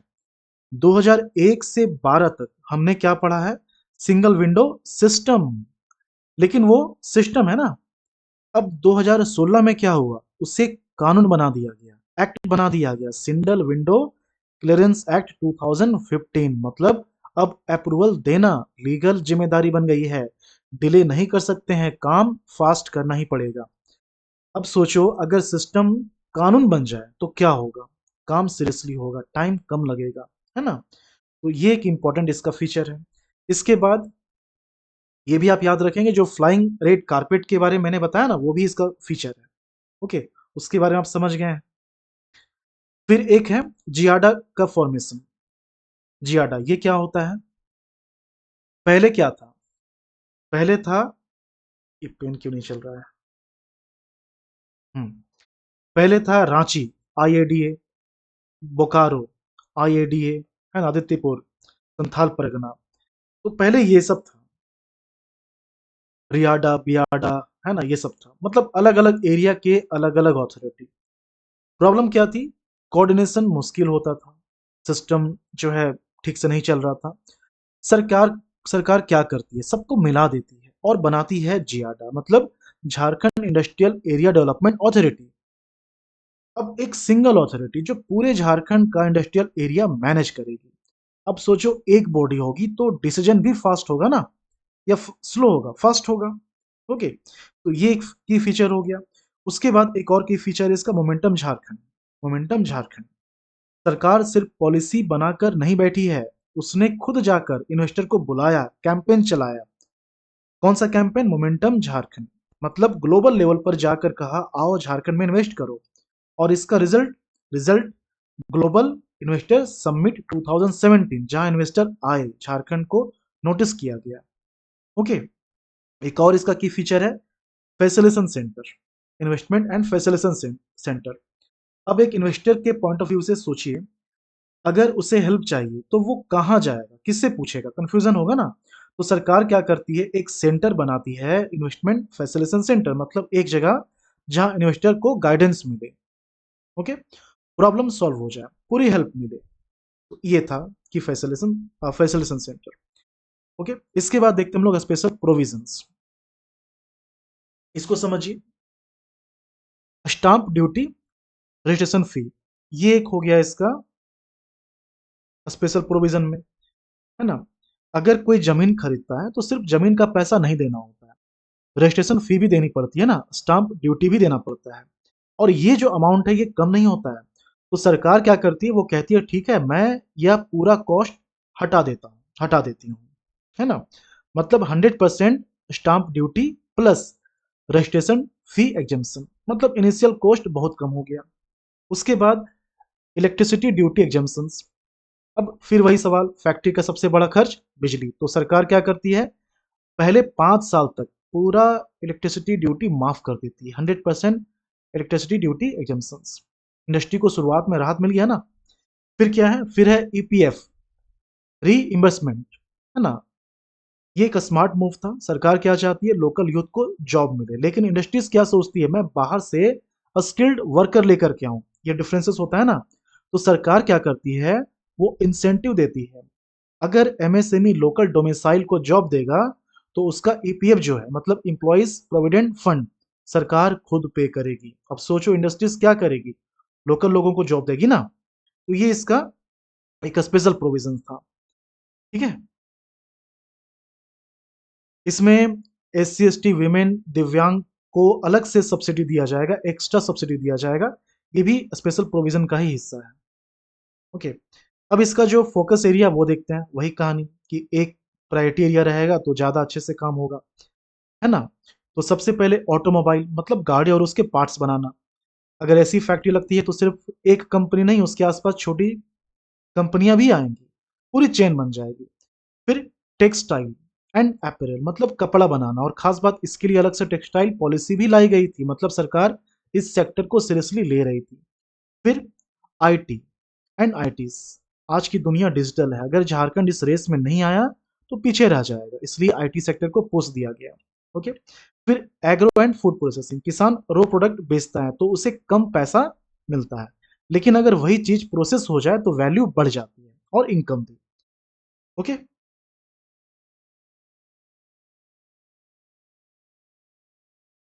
एक कृषि वाला हो गया। फिर ये जो है टूरिज्म हेल्थ केयर, है ना। झारखंड में नेचुरल ब्यूटी है, अगर टूरिज्म डेवलप होगा तो इनकम भी बढ़ेगा, हेल्थ केयर भी बढ़ेगा, मतलब मेडिसिन मेडिकल फैसिलिटीज जो डेवलपमेंट का बेस होता है। ओके, तो ये ध्यान रखना है। ये सब क्या है इसका, ये सब फोकस एरिया है। राइट क्वेश्चन आते हैं यहाँ से, ठीक है। अब इसके टारगेट ग्रुप को देखते हैं। इसमें ये समझना है कि ये जो पॉलिसी है वो किसके लिए है, सिर्फ बड़े इन्वेस्टर के लिए नहीं। ये जो पॉलिसी है ये हर लेवल के लिए है, ये पॉलिसी हर लेवल के लिए है। पहले जो है ग्लोबल इन्वेस्टर्स, मतलब बाहर के बड़े इन्वेस्टर, क्यों? क्योंकि वो बड़ा पैसा लाते हैं ना। अब एमएसएमईज, छोटी इंडस्ट्रीज, ये ग्राउंड लेवल पर ग्रोथ लाती है। फिर स्टार्टअप, नया बिजनेस, नई सोच, इनोवेशन। अब लोकल डोमेसाइल, मतलब झारखंड के लोकल लोग, सरकार चाहती है जॉब इन्हें भी मिले। और फिर S C S T women दिव्यांग जो समाज में पीछे हैं, उन्हें एक्स्ट्रा सपोर्ट, ताकि सबको बराबर मौका मिले। ओके, ये जो है ये इंसेंटिव का हिस्सा है, ये हम लोग पढ़ते हैं अगले वाले स्लाइड में। देखिए इंसेंटिव्स, है ना, किस तरह का प्रोत्साहन दिया जा रहा है इसको समझिए। अगर इन्वेस्टर है तो वो क्या देखेगा, प्रॉफिट देखेगा, कॉस्ट देखेगा। यही चीज, दो चीज देखता है। सरकार क्या करती है, वो कॉस्ट को कम कर देती है। सबसे पहले CPIS, comprehensive project investment subsidy. सरकार तुम्हारे इन्वेस्टमेंट का कुछ हिस्सा खुद देगी। अब सोचो, अगर कॉस्ट कम हो जाए तो इन्वेस्टमेंट बढ़ेगा या घटेगा? बढ़ेगा। फिर इलेक्ट्रिसिटी ड्यूटी एग्जाम्पशंस, पहले 5 साल तक कोई इलेक्ट्रिसिटी ड्यूटी नहीं, मतलब ह्यूज सेविंग।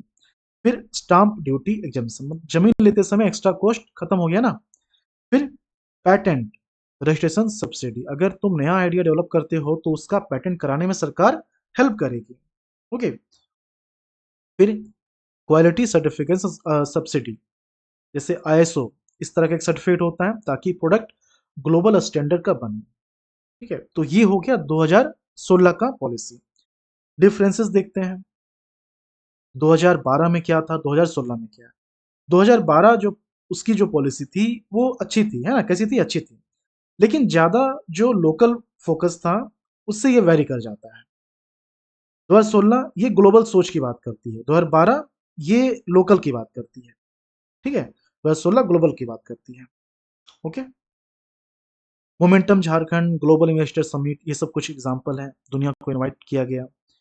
और सबसे बड़ा डिफरेंस जो है वो single window system. Single window system पहले था सिस्टम, लेकिन इस बार ये एक्ट बना दिया गया, सिस्टम नहीं, ये लॉ बन गया, है ना?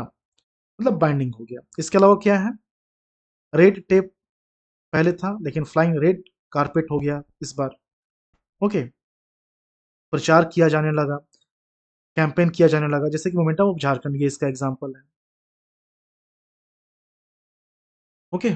तो ये था Jharkhand industrial policy 2016, industrial and investment promotion policy. Okay, 2016। अब हम लोग नोट से रिवाइज कर लेते हैं।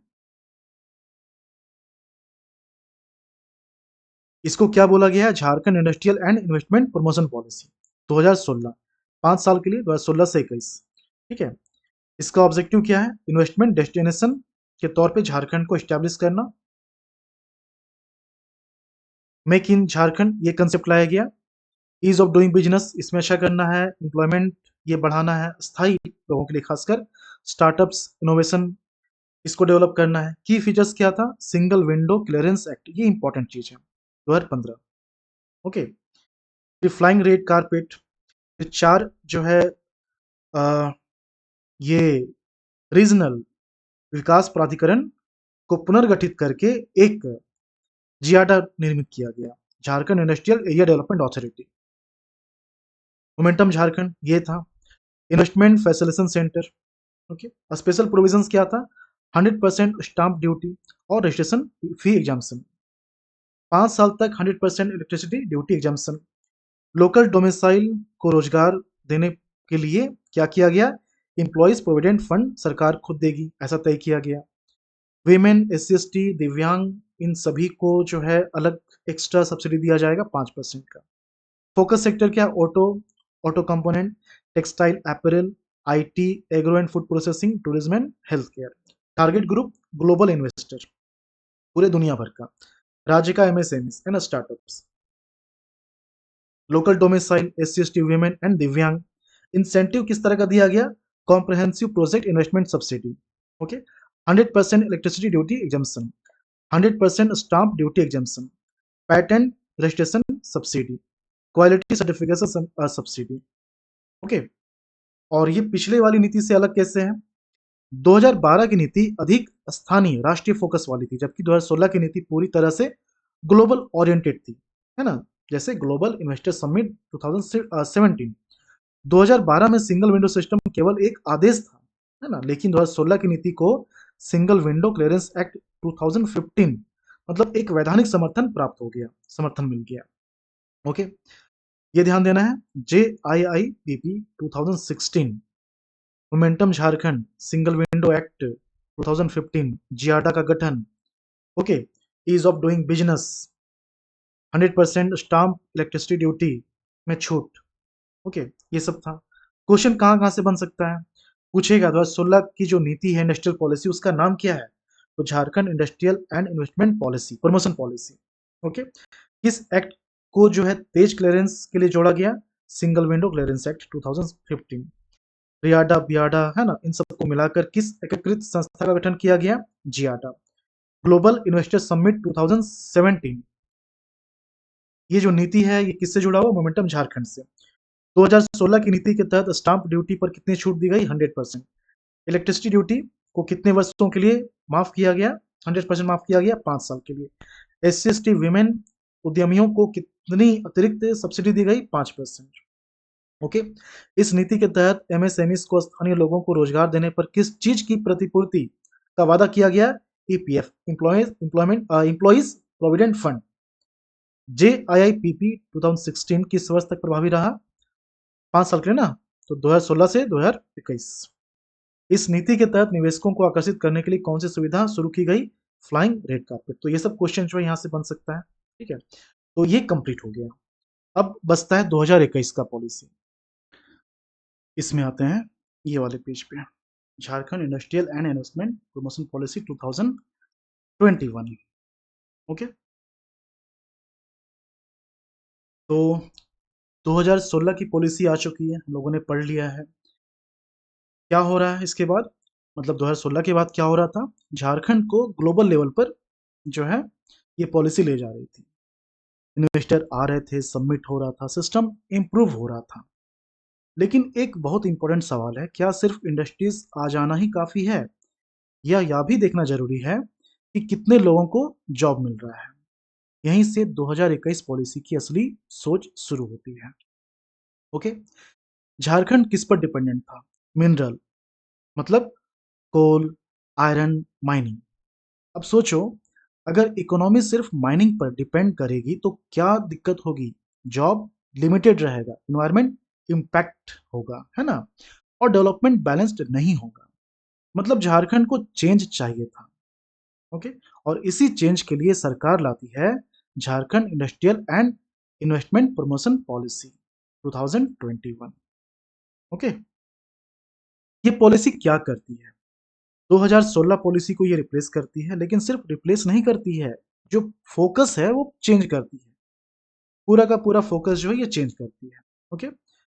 अब इसके जो बेसिक चीजें हैं उसको हम लोग समझते हैं। ये जो है 1 अप्रैल 2021 को लागू होता है अगले 5 वर्षों के लिए, मतलब 2026 तक के लिए। ओके। फिर से नया पॉलिसी आएगी, ठीक है। फिर हम लोग पढ़ेंगे। लेकिन इसकी सबसे खास बात क्या है? अब झारखंड कह रहा है मैं सिर्फ माइनिंग स्टेट नहीं बनना चाहता, मैं जॉब क्रिएट करना चाहता हूँ, जॉब क्रिएटिंग स्टेट बनना चाहता हूँ। ओके। तो इस पॉलिसी का सोच क्या है? पहले था मिनरल निकालो, बेचो, लेकिन अब सरकार कह रही है ऐसी इंडस्ट्रीज लाओ जो ज्यादा लोगों को जॉब दे। इसे कहते हैं एम्प्लॉयमेंट इंटेंसिव इकोनॉमी। मतलब अब फोकस सिर्फ प्रॉफिट पर नहीं है बल्कि जॉब क्रिएशन पर है। और एक और इम्पॉर्टेंट बात है, अब पूरा सिस्टम डिजिटल हो रहा है, तो अप्रूवल भी कैसा होना चाहिए? Fast, transparent. इसलिए web based time bound clearance system ये जो है लाना जरूरी है। ओके। तो इसी के साथ जो है कुछ कुछ हम लोग उद्देश्य से देखते हैं, ऑब्जेक्टिव, तो और ज्यादा क्लियर हो जाएगा। ठीक है। तो इसके ऑब्जेक्टिव में क्या क्या है? सबसे पहले ये जो पॉलिसी इसका गोल क्या है ना? Massive investment target. सरकार क्या चाहती है? झारखंड में बहुत बड़ा इन्वेस्टमेंट आए। कितना? 1 लाख करोड़ रुपए से ज्यादा। 1 लाख करोड़ रुपए से ज्यादा।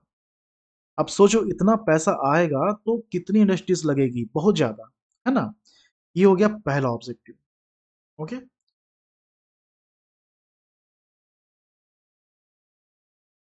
दूसरा ऑब्जेक्टिव क्या है? Employment generation. अब सबसे इंपॉर्टेंट जॉब, सरकार का टारगेट क्या है?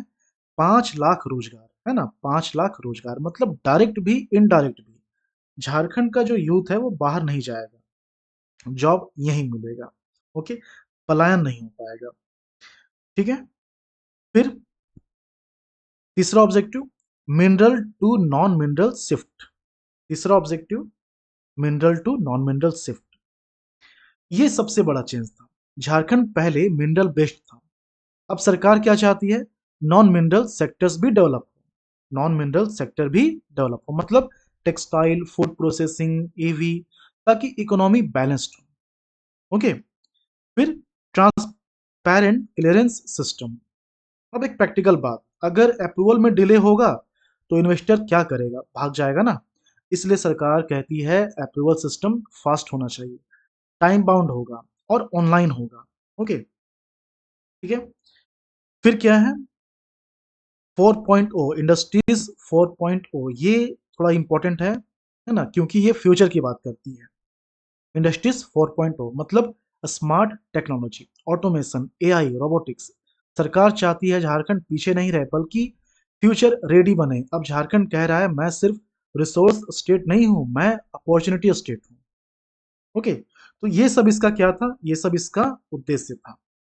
अब इसके की फीचर्स को हम लोग देखते हैं, ठीक है।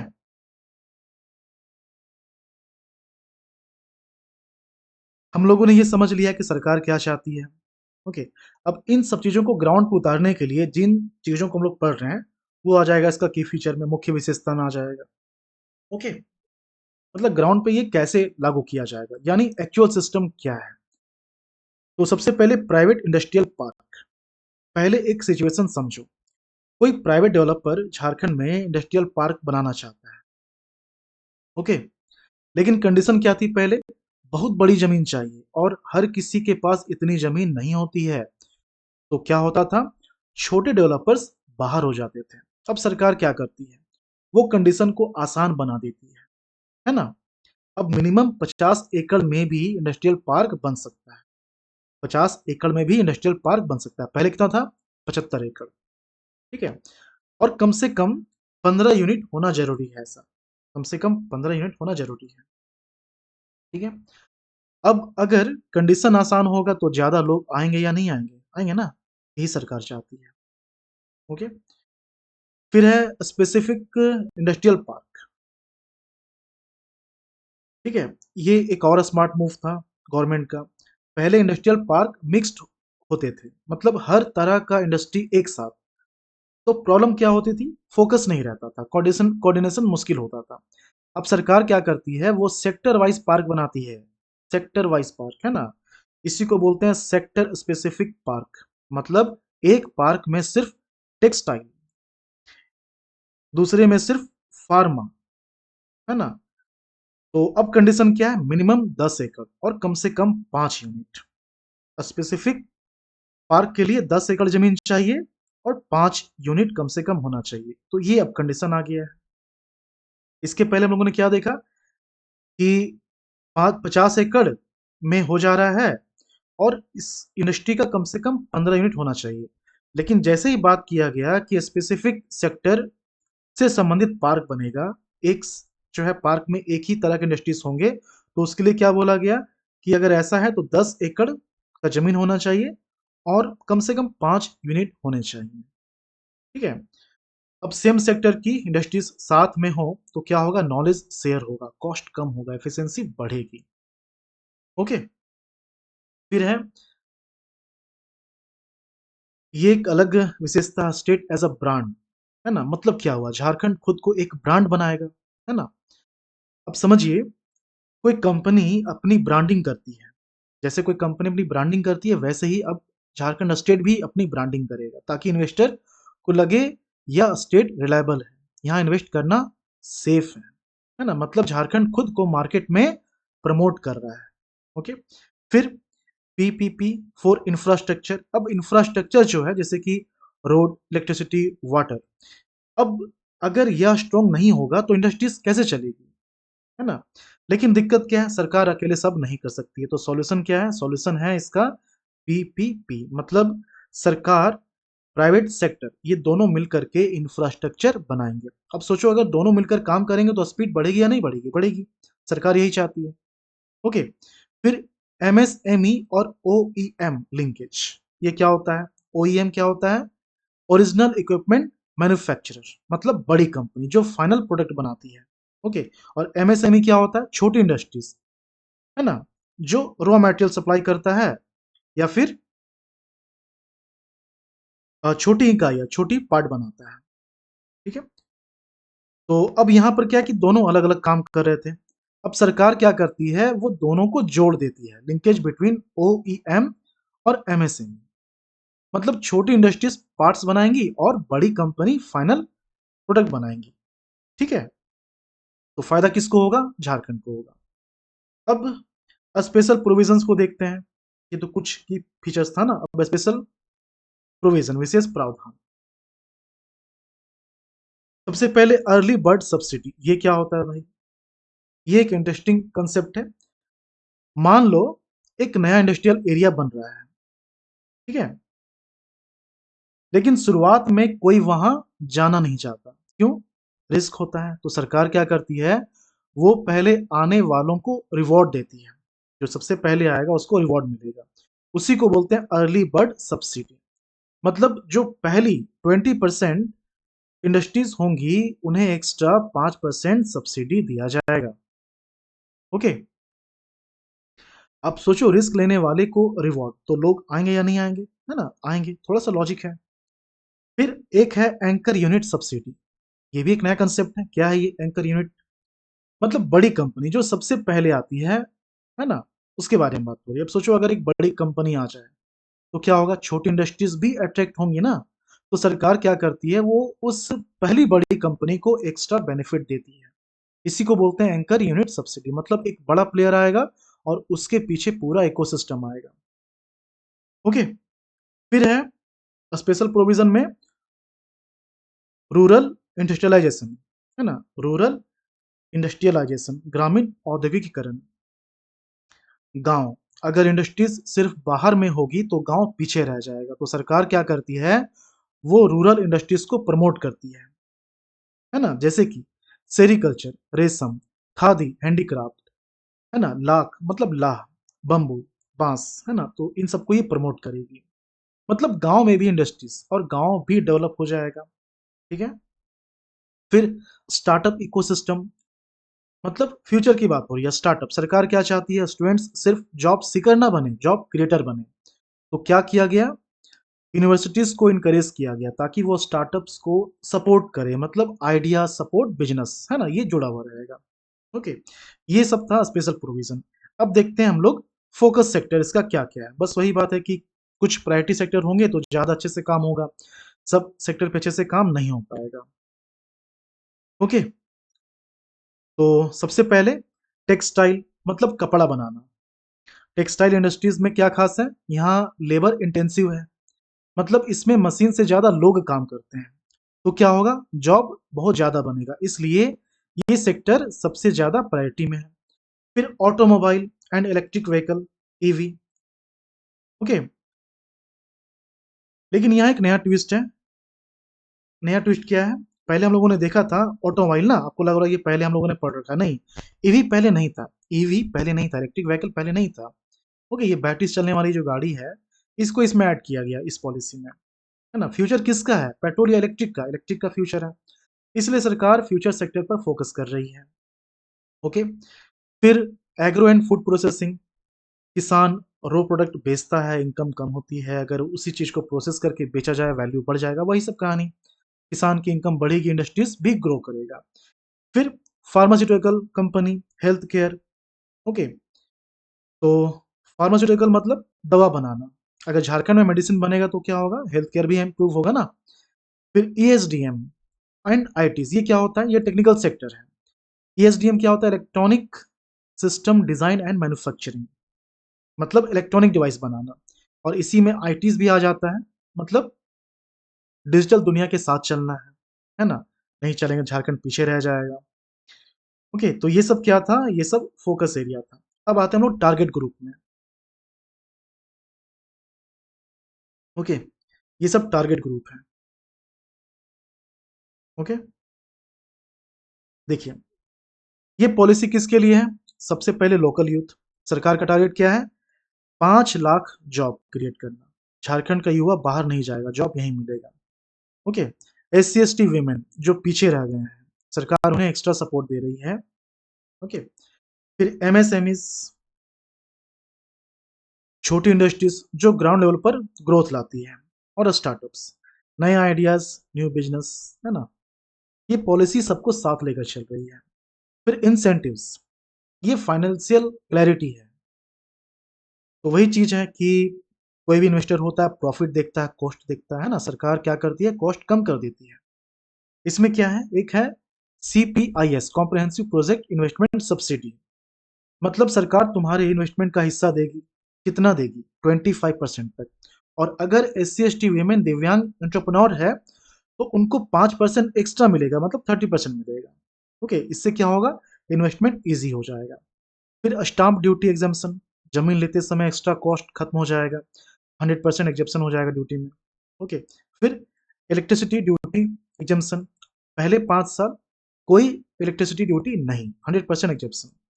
फिर इंटरेस्ट सबवेंशन, ये MSME के लिए है, लोन लेते हैं वो इंटरेस्ट देना पड़ता है उनको। सरकार क्या करती है, इंटरेस्ट का कुछ हिस्सा खुद दे देती है। 5 से 6% इंटरेस्ट सपोर्ट मिल जाता है गवर्नमेंट से, मतलब छोटे बिजनेस को राहत मिल जाता है। ओके, अब हम लोग देखते हैं जो हम लोगों ने पहले पढ़ा 2016 में और अभी 2021 में, इसमें क्या कंपैरिजन है, क्या डिफरेंसेस है। ओके, देखिए 2016 का जो पॉलिसी था वो हेवी इंडस्ट्रीज पर फोकस था, लेकिन 2021 का जो है ये किस पर फोकस्ड है, ये जॉब क्रिएटिंग सेक्टर्स पर है ना। जॉब क्रिएटिंग सेक्टर पर ये फोकस्ड है, टेक्सटाइल, EV, फूड प्रोसेसिंग। एक और डिफरेंस है, प्राइवेट इंडस्ट्रियल पार्क। ओके, पहले ज्यादा जमीन चाहिए था, अब 50 एकड़ जमीन चाहिए, मतलब एंट्री आसान हो गया। सबसे नया इसमें एक और चीज देखने को मिलता है, अर्ली बर्ड और एंकर बर्ड, मतलब जो पहले आएगा उसे एक्स्ट्रा बेनिफिट मिलेगा, है ना। इस तरह से डिफरेंसेस हैं इसमें। ओके, तो हम लोगों ने क्या देखा, 2001 में शुरुआत होता है, 2012 में सिस्टम तैयार होता है, 2016 ग्लोबल, और 2021 जॉब प्लस फ्यूचर। अब झारखंड कह रहा है कि मैं सिर्फ रिसोर्स स्टेट नहीं हूं, मैं अपॉर्चुनिटी स्टेट हूं, और जो यहाँ आएगा वो ग्रो करेगा। यही है झारखंड इंडस्ट्रियल पॉलिसी 2021। ठीक है, इसको हम लोग रिवाइज कर लेते हैं। इससे बाहर क्वेश्चन नहीं आएगा, आप इसको जो है आपने पढ़ लिया है, इसका PDF एक बार और पढ़ लीजिएगा एग्जाम के पहले, थोड़ा सा जितना आपने सुना है वो रिवीजन हो जाएगा। ओके, चलिए यहाँ से एक बार रिवाइज कर लेते हैं। 2021 में ही आता है। ओके, 1 अप्रैल 2021 से प्रभावी हो जाता है। ऑफिशियल नाम क्या है इसका, Jharkhand industrial and investment promotion policy, 2021 से 26 तक। ओके, और इसमें इसका ऑब्जेक्टिव क्या है, 1 लाख करोड़ जो है इतना इन्वेस्टमेंट, ठीक है, और 5 लाख रोजगार क्रिएट करना। राज्य को पूरी तरह से मिनरल बेस्ड अर्थव्यवस्था से निकाल करके एम्प्लॉयमेंट इंटेंसिव नॉन मिनरल अर्थव्यवस्था में बदलना। ओके, प्रोजेक्ट क्लियरेंस के लिए टाइम बाउंड और वेब बेस्ड ट्रांसपेरेंसी सिस्टम बनाना, और इंडस्ट्री 4.0 इसकी शुरुआत करना। की फीचर्स क्या है, प्राइवेट इंडस्ट्रियल पार्क, इसमें क्या था, पहले था 75 एकड़ ना, उसे घटा करके 50 एकड़ कर दिया गया, और 15 यूनिट होना चाहिए। सेक्टर स्पेसिफिक इंडस्ट्रियल पार्क के लिए 10 एकड़ और 5 यूनिट होना चाहिए। अच्छा, हम लोग कहाँ थे, सेक्टर स्पेसिफाइड इंडस्ट्रियल पार्क अगर होगा तो 10 एकड़ और 5 यूनिट। ठीक है, स्टेट एज अ ब्रांड, इसको बढ़ावा देना। फिर इंफ्रास्ट्रक्चर के डेवलपमेंट के लिए पब्लिक प्राइवेट पार्टनरशिप मॉडल को जोर दिया गया, और OEM एवं MSMEs इन दोनों को लिंक करना। स्पेशल प्रोविजंस क्या थे, अर्ली बर्ड सब्सिडी और एंकर यूनिट सब्सिडी। इसमें क्या था, 5% सब्सिडी एक्स्ट्रा मिलेगा, वैसे तो 20% इकाइयों को 5% एक्स्ट्रा दिया जाएगा, ये याद रखना आपको। एंकर यूनिट सब्सिडी, जो बड़ी कंपनी है उनको फायदा दिया जाएगा जो पहले आएंगे। ठीक है, फिर रूरल इंडस्ट्रियलाइजेशन, जैसे कि सेरिकल्चर, खादी, हैंडीक्राफ्ट, है ना, ला, ये सब। स्टार्टअप्स इनोवेशन, इस पर जोर देना, इसके लिए यूनिवर्सिटीज को प्रोत्साहित किया जाना। ओके, फोकस सेक्टर क्या है, textile, apparel, automobile and auto component. ठीक है, और खासकर इलेक्ट्रिक व्हीकल्स, आप ये याद रखेंगे, इलेक्ट्रिक व्हीकल्स का जिक्र किसमें हुआ, 2021 में हुआ है। Agro and food processing, pharmaceutical and health care, ESDM, electronic system design and manufacturing. Target group क्या है, एम्प्लॉयमेंट चाहने वाले स्थानीय युवाओं को टारगेट रखा गया था, 5 लाख नौकरी का लक्ष्य। SC ST women, MSMEs, startups. Okay, incentives क्या है, कॉम्प्रिहेंसिव प्रोजेक्ट इन्वेस्टमेंट सब्सिडी 25% तक। SC ST वेमेन, दिव्यांग, इनके लिए 5% extra, 100% stamp duty exemption, 100% electricity duty exemption. Okay, MSME के लिए 5 से 6% इंटरेस्ट सबवेंशन। ये डिफरेंट कैसे हैं 2016 के रिस्पेक्ट में? 2016 की जो नीति है हेवी इंडस्ट्रीज पर आधारित थी ना, जबकि 2021 की जो नीति है वो किस पर है? एम्प्लॉयमेंट सेक्टर्स पर, जैसे textile, EV, food processing. Okay, 2012 में प्राइवेट इंडस्ट्रियल पार्क बनाने के लिए 75 एकड़ भूमि अनिवार्य थी, जिसे 2021 में घटा करके 50 एकड़ कर दिया गया और 15 यूनिट। ठीक है, अगर स्पेसिफाइड सेक्टर हो तो कितना हो जाएगा ये? यहाँ पर देखिए, दोनों याद रखना है ना, आपको जो है दोनों याद रखना है। नॉर्मल बोला जाए तो 50 एकड़, लेकिन अगर सेक्टर स्पेसिफाइड हो तो 10 एकड़। ये वर्ड ध्यान दीजिएगा, ठीक है? अगर ये होगा तो जाके 10 एकड़ होगा, अदरवाइज ये 50 एकड़ होगा। ओके, फिर निवेश को तेज करने के लिए पहली बार अर्ली बर्ड और एंकर यूनिट जैसे विशिष्ट सब्सिडी कॉन्सेप्ट लाए गए। तो ये जो है JIIPP 2021, 1 लाख करोड़ निवेश, 5 लाख रोजगार का लक्ष्य, खनिज पर निर्भरता कम करके ईवी, टेक्सटाइल और फार्मा जैसे रोजगार गहन क्षेत्रों पर केंद्रित है। इसमें 50 एकड़ की प्राइवेट पार्क्स, है ना, अर्ली बर्ड्स, एंकर यूनिट जैसी नई सब्सिडी शामिल है। क्वेश्चन कहाँ कहाँ से बन सकता है? JIPP 2021 के तहत कुल कितने निवेश का लक्ष्य रखा गया है? 1 लाख करोड़। कितना रोजगार? 5 lakh. Okay, private industrial park के लिए कितनी भूमि न्यूनतम होगी? 50 एकड़, 15 unit. Sector specific industrial park 10 एकड़, 5 यूनिट। ओके, और जो सामान्य उद्यमी हैं उनको अधिकतम कितनी सब्सिडी दी जाएगी? 25%। SC/ST महिलाओं को एक्स्ट्रा 5%। ओके, फिर नई औद्योगिक संपदा में पहले आने वाली 20% इकाइयों को कौन सी सब्सिडी मिलेगी? Early bird. और जो बड़ी कंपनियां उनको एंकर, है ना? इस नीति में किस नए वाहन निर्माण क्षेत्र पर विशेष जोर दिया गया? Electric vehicles. किस क्षेत्र में स्थापित होने वाली पहली प्रमुख इकाई को कौन सा विशेष लाभ मिलता है? किसी क्षेत्र में स्थापित होने वाली पहली प्रमुख इकाई को कौन सा विशेष लाभ मिलता है? Anchor unit subsidy. ओके, और ये लागू कब से हुआ? 1 अप्रैल 2021। ओके, तो ये कंप्लीट हो गया आपका इंडस्ट्रियल पॉलिसी से बाहर एक भी क्वेश्चन नहीं आएगा। अब ये जो पीडीएफ है ये भी आपके पास रहेगा और ये पीडीएफ ये भी आपके पास रहेगा, है ना? बस इसको एक बार आप देख लीजिएगा, आपने जो अभी सुना है वो पूरा का पूरा रिवाइज हो जाएगा। ठीक है, तो उम्मीद है आपको लेक्चर अच्छा लगा होगा। इसके पीछे काफ़ी मेहनत करनी पड़ी मुझे, ताकि कुछ भी आप मेरे से पढ़ें तो कहीं और उसके लिए ना पढ़ना पड़े आपको। किसी भी तरह का वर्ड हो वो आप कंप्लीटली समझ जाएँ। कोई कीवर्ड है, कोई सेंटेंस है, पूरा का पूरा स्ट्रक्चर जो है आपके दिमाग में बैठ जाए। इसी तरह से बाकी टॉपिक को भी हम लोग कवर करने वाले हैं और बेहतर तरीके से। ठीक है? चलिए मिलते हैं नेक्स्ट लेक्चर में। बाय।